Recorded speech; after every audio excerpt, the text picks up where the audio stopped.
I'm sharing one of my favorite vanilla cake recipes, y'all. This cake is so deliciously fluffy and indulgent, and we're gonna serve it with a cream cheese frosting that we're making from scratch. One of the reasons I love baking is because I grew up with baking grandmas. There was always a Swan's Down box on the counter and them making some type of sweet treat on Sundays. We're gonna start by shifting our flour, and this is just gonna allow it to have a light texture. Then we're going to add baking powder and baking soda to this recipe. And we also want to add a little salt. I'm going to stir to combine the mixture.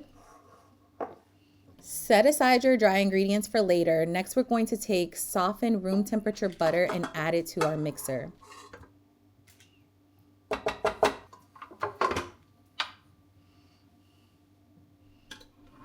On a low speed, we're going to cream our butter until it's light and fluffy.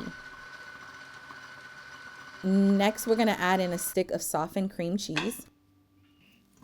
Don't forget to scrape your bowl to incorporate everything.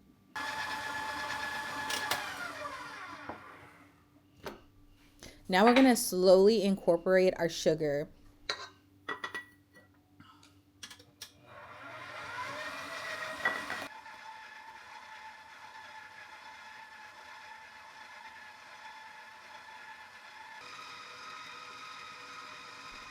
Once the mixture is pretty pale and light, we're going to start adding in the eggs. We're going to add 3 eggs, blending after each egg to ensure it's incorporated before moving on to the next one. Once we added 3 eggs, we're going to add in 1.5 tablespoons of our dry ingredients. And once incorporated, we're going to continue to add the remaining eggs.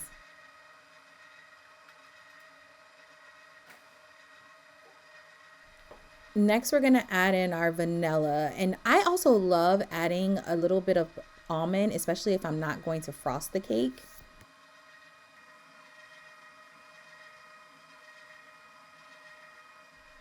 Once it's well incorporated, we're going to start adding in our dry ingredients, and we're going to alternate that with milk. And that's just going to ensure that we don't end up in the overly dry or overly wet texture of our batter.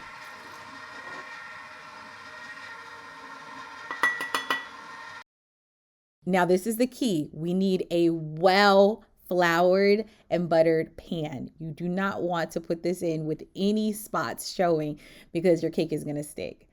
We're going to add the batter to the pan. Side note, if you ask KK what was one of her favorite parts of me baking, she would tell you it's licking the bowl. So that's why you see her floating around the kitchen right now, because she can't wait for me to hand this over to her.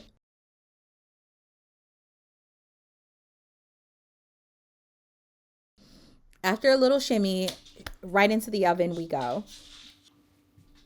I like to let it cool on the rack for about 10 minutes, and then it's the moment of truth. Here comes the flip. Drum roll.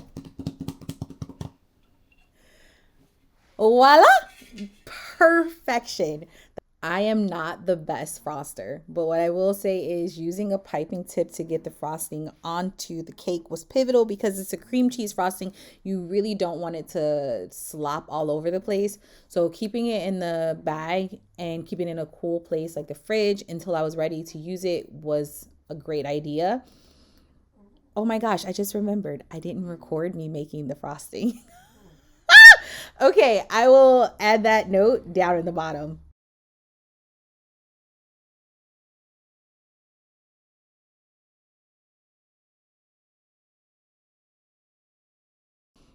And I know this was a labor of love, y'all, but let me tell you, this is the treat you want to take to your next family or friend gathering because everyone is going to be so impressed that you made this cake from scratch.